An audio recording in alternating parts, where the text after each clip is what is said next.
Hi guys, and welcome to this video. Today I'm going to be looking at some conceptual stuff, actually, looking at my drumming and where I'm trying to pull my ideas from at the moment, directions I see my drumming going in, and maybe, open you up to some other ideas. My playing has moved through various stages through that time, and I think it should. Everyone's drumming should move on every few years, or 5 years, 10 years, whatever your rate of growth is. And I think the drummer that I started out being at 9, his concept to where I was when I was 30 to where I am now at 52 is drastically different. And as I say, that's how I think it should be. So 9-year-old Rob listening to, the early new wave music and some of the 60s stuff was very different in his musical approach. It was about the raw energy of just getting down into the garage with my headphones on and playing along to my favourite singles and albums. And I think everyone needs to go through that. And every drummer, no matter what age, when you first get to drumming, that's the first time you learn a rock groove, that's what you do. And, damn right, that's what you should do. You should be in there playing your fills and speeding up and slowing down and just, I've lapped the track. I better listen. Where was I? Yeah, I'm here. And then you get slightly better and you stay in time and you keep that raw energy. And there's something about the excitement of that, the early years of drumming, which I think is really, really important to keep. So, I use some of that raw energy, though obviously I learnt technique and all that kind of stuff, when I'm playing with various artists. And when I played with Miles Kane, Susie Sue, those kind of people, and also some of the rock stuff I've done as well, blues rock, with people like Ines Seiben and the Worried Men. I'm digging from that place, from that raw energy of just getting behind the kit and giving it rock all, as they say, with a little bit of technique that I've learned from Ringo, John Bonham, Ian Pace, Buddy Rich, Stuart Copeland, all those kind of cats along the way. And then I think there was another drummer that was coming up behind that 9-year-old drummer, slowly but surely, being fed rudiments, techniques, styles, soloing, phrasing. And that drummer was, at that time as well, fighting for supremacy within Rob, And that drummer was important because, that taught me so much about actually physically playing the drum kit, giving me the tools for the trade that I would need, thanks to my dad, God rest his soul. But there are times when I just wanted to get down in the garage and practice and just play. And there were times when I wanted to get down there and put the records and jamming with my mates and stuff to one side and just get on with, right, how do I play this double stroke roll? How do I play this rat McHugh? And, those two never really fought, but, they were always there. And I'm so glad because they're both really, really important. And I think as this video goes on, I'll be coming back to reference these different drummers. And then there was sort of the stylistic drummer that realised I couldn't just play to the records that I was playing to at the time. So my dad would feed me other styles of music and say, son, you've got to listen to other stuff. And again, he was right. I may have, the minute he'd gone, put back on The Police or Gary Newman or Haircut 100 again. But, and then when I saw him coming back down, I'd quickly flip him over. But he was right. When he shoved brushes in my hand and said, son, you've got to learn how to play brushes. This is really important. So I'd play along to the My Fair Lady album with Andre Previn, Leroy Vinnegar and Shelly Manne. And my dad was a massive Shelly Manne fan, so he was always playing me Shelly stuff and Shorty Rogers and all that kind of cool jazz stuff. So I sort of started getting into that. And then when I was doing my rudiments, he'd play me Philly Joe Jones and say, listen to how Philly Joe Jones is using all of these drum rudiments that are in your Buddy Rich book. And listen to how he's playing them around the kit. And that was like, wow, okay, And then, of course, there's the linear Rob that was coming up and the double bass drumming Rob and all these other Robs that kind of appeared. And again, all stored in my head. There was the timekeeping one as well, because I realised that my timekeeping wasn't great. So even though I was playing to these records, when I actually played with human beings, it wasn't what it should be. So there was the one that had to buckle down and learn that as well. So basically, you're always improving and moving on. And my concept of what I would have done at 12 would be very different to what I would have done when I was playing with my first band at 18 and 19. And I'm not going to go through all of those different times, because we'd be here all blimmin' day. But the idea I want to get to is, one, there has to be progression, and two, how it's okay if your concept of the drums changes.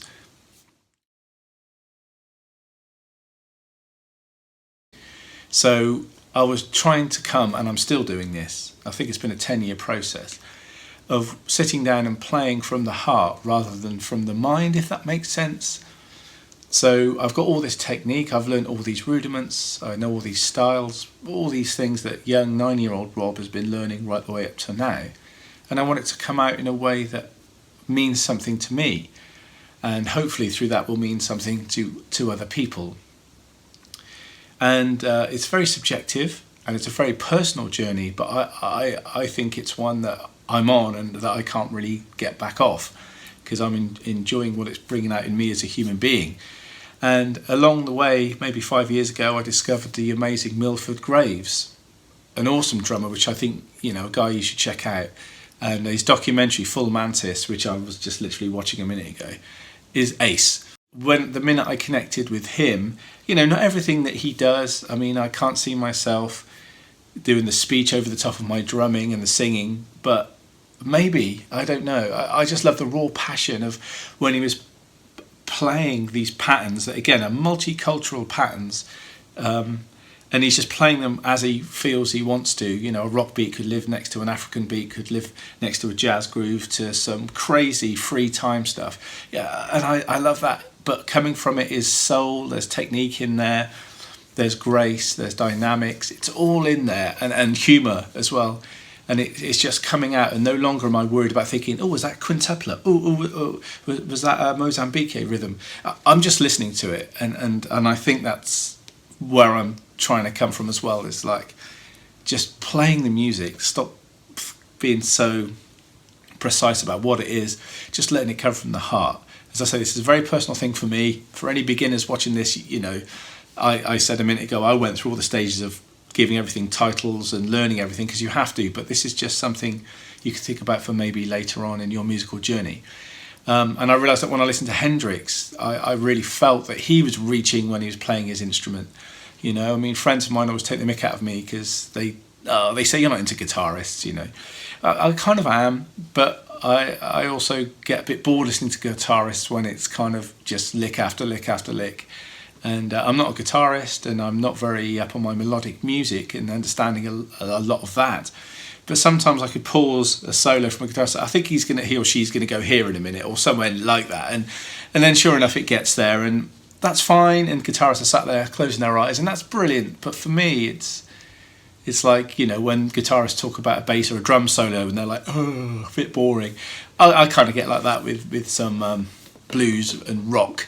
And even jazz guitar players as well. So I like someone to really take me to a different place. And when I heard Hendrix and Ritchie Blackmore, they took me to a different place, And I know they're not always some of the guitarists' favourite choice, even though they're big names. But I like the fact that they don't do the obvious. That's what gets me. And the same with some of my drummers too, And Milford Graves was just somebody that jumped out at me. And also John Coltrane as well. Obviously, this album is amazing. Love Supreme.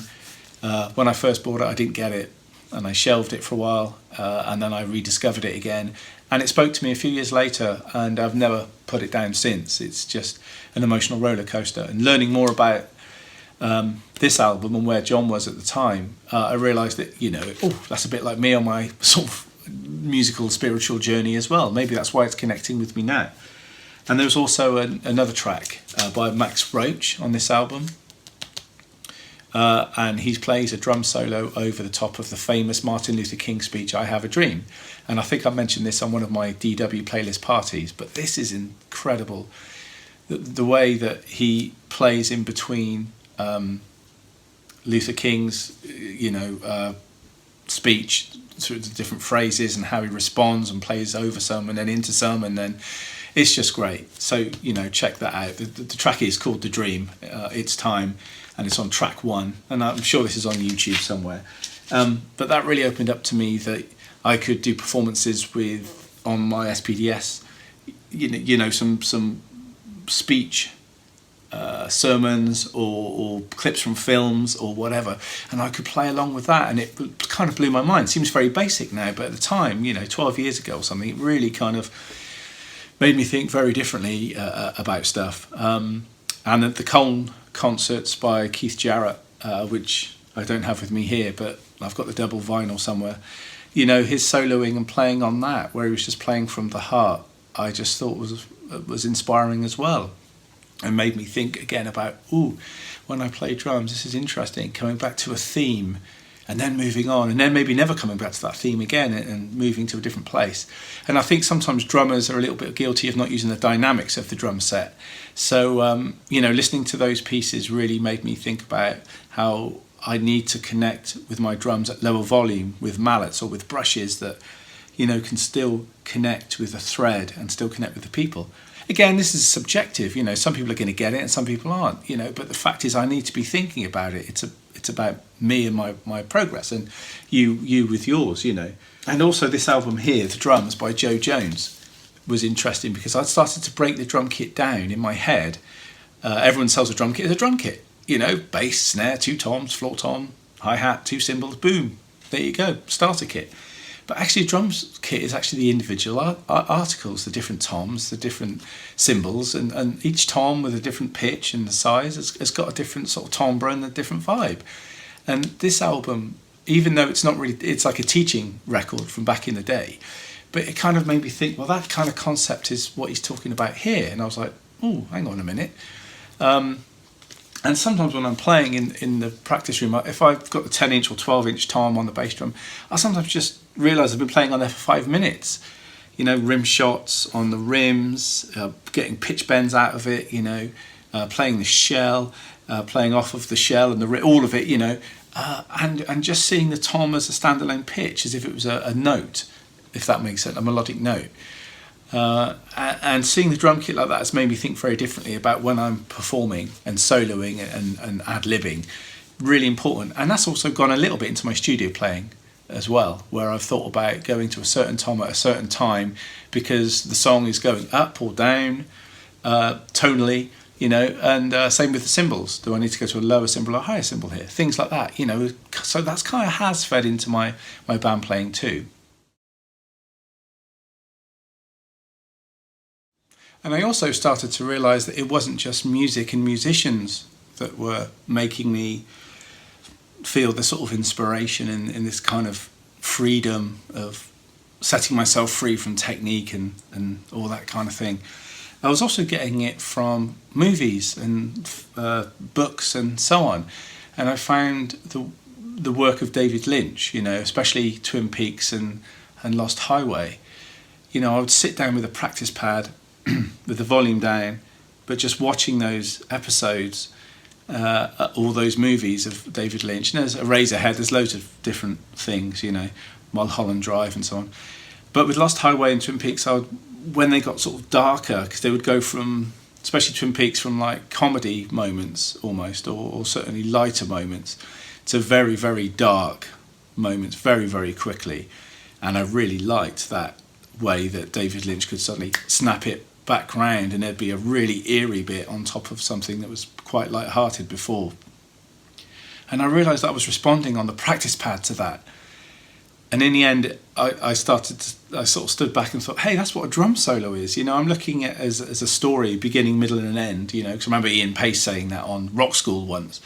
God knows he was right about that. But then it was like, but what's that content of that solo? Is this story going to be a love story? Is it going to be a horror story?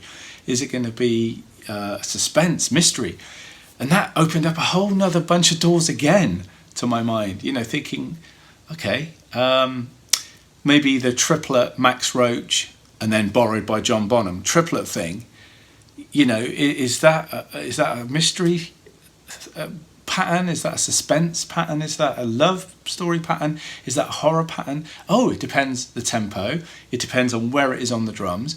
It depends on the dynamic I play it, and all of a sudden it could be something different. Ah, okay. So then everything that I've learned then can be thrown around and regurgitated in a different way with different dynamics on different places of the drum set. Now, some people might get this just normally from playing the drums, but I was getting it from outside inspiration, like I say, from movies and so on.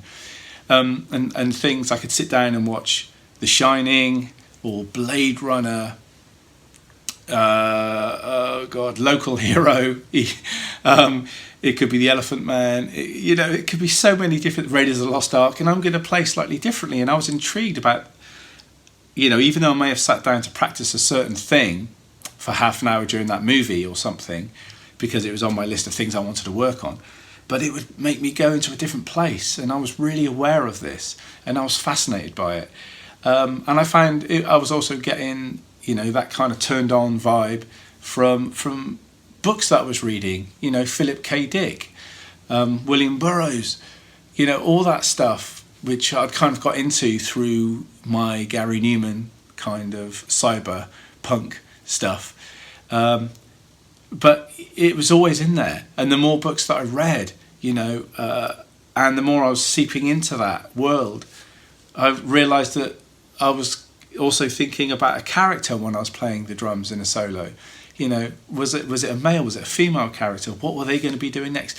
You see how all these things feed into each other. And the same with art as well, and design. I've got a few books on modernism and stuff like that, with architecture and stuff. And I love looking at those books. They're like coffee table books about this thick. I was going to bring it in. I forgot to bring it in. And that's just incredible, just seeing those buildings on the side of cliffs and stuff, or wherever they are, and the way they're designed, and the sort of cubism and stuff of some of these designs. And the same with artwork as well. There's Hieronymus Bosch. I just love the Garden of Earthly Delights. I mean, just looking at that piece of work, there's music within that for me, And it's the same with M.C. Escher's Relativity, because it's the old Schroeder's stare 3D thing, and I could look at those pictures for hours and days and get lost in them, and you're supposed to. And it's supposed to make you drift off, I think, and see other realities. And that goes, for me, if I was a writer, it'd go to my writing. If I was an artist, it'd go to the paintbrush or whatever. But for me, I'm a musician, I'm a drummer. It goes straight to the drumsticks. So that's how I get inspired by that. And it's endless. I could look at that stuff for hours and days, and there's many, many ideas I could get from it. And I find that, so inspiring. Also Salvador Dali, of course, any of those cats really inspire and make me think musically first. I want to get on the drum kit after I see some of that stuff, which again, some people are kind of wigged out by, but I totally get it, and it's totally working for me. Now, if I was playing a melodic instrument, it would be easy. People can tell when you're sad, because you might be playing in like a minor key or something. Or if you're happy, you're in a major key, and the way you're playing. But, and the same on a guitar or any melodic instrument. We could sit here and name loads of them, couldn't we? What a waste of time. But on the drums, on a 4-piece jazz set, how can I do that? How's that possible? I could use mallets, I could use brushes, I could play quietly, slowly. Is that going to do it? Maybe, So it's getting inside those spaces. So professional drumming Rob, doing my role, so to speak, forgive the pun, for other people playing their songs, that's one thing. But me sitting down with the drum set and concentrating on what I want to play with just me, the stick bag and the drums and some cymbals and maybe some percussion, whatever I feel like playing, or electronics, blah blah blah. That's a very different Rob, and I'm enjoying tapping into that. Now, some of you might be sat at home thinking, geez, man, whoa, high-end art, fart.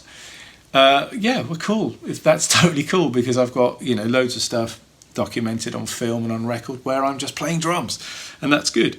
But for me, the sideline of all of that is I need to express myself, and look at my playing in a different way and see how Rob's progressed and pull from different places. And I've said before that I really like ambient music, and ambient music really forces me because sometimes there's no groove, it's just free. And that makes me think about, one, enjoy the sounds anyway, with the synths, strings, operatic voices, whatever it might be. I love it. I love the Steve Reich and Philip Glass stuff. And there's some artists that I've been listening to recently. Lucille, this album, Clara, is amazing. And I'm going to do a little thing on this anyway as a standalone. And Noi as well, another band that sort of krautrock kind of vibe, which I dig completely. I'm not going to go through them all because I want to do a separate video on those. But the ambient stuff makes me think very much about how I can do a similar vibe with sustain of notes on the drums, whether it be a cymbal with rivets to sustain a note, that it's something I come back to again, that has no melodic note, but just the sustain of that note as it holds over the top of the brushes or the mallets, playing on the toms, maybe with the snare off, getting a little pattern that starts to suggest a melody, and then I improvise off that melody, go back to that ride cymbal with the rivets again for that note as if it's a chord, and then maybe mess with the melody this time, invert it or change it around in some way, then suddenly speak out, pick up the mallets, play bigger, and then back to the rivet ride, holding that note. There's many different ways I could get into it. And the same thing with the sticks. If I'm playing a faster tempo, is it like a chase scene? Am I kind of playing a vibe that suggests a chase scene? And the soloing that I play off of that with some humour, little comedy moments, not not that, but just little bits of, drumming wit in what I'm playing that you may or may not pick up. But it's a challenge for me. And I'm thinking about it more in these concepts that I've spoken about today, rather than, that's a 5-stroke rough. That's a linear 16th note pattern. That's semi-quavers. I'm trying to see these things as just elements of getting me to the phrases and the suggestions that I want to make. So it's not, this is, as I say, it's kind of a bit of a selfish one today because I'm talking about my concepts, but I'm hoping that you can get behind what I'm saying, and it might hopefully give you some inspiration to check some of the stuff that you're listening to. And remember, anything that you're listening to and reading and watching is different to me. Some of it will be the same, but a lot of it will be different. So you need to pull from that. So it means that you'll be pulling from a different place to me, And I think that's really exciting to see how someone else can get these ideas and move them on in their own way. So kind of a conceptual video, this one, and getting into some stuff, but I hope it made some sense. If you have any questions, please email me or leave some comments below. As I said earlier, thank you so much for all the interaction I'm having with you guys, and if there's any videos you'd like me to make or anything you'd like me to chat about my playing or people I've worked with or anything, then let me know, because I'm always up for that.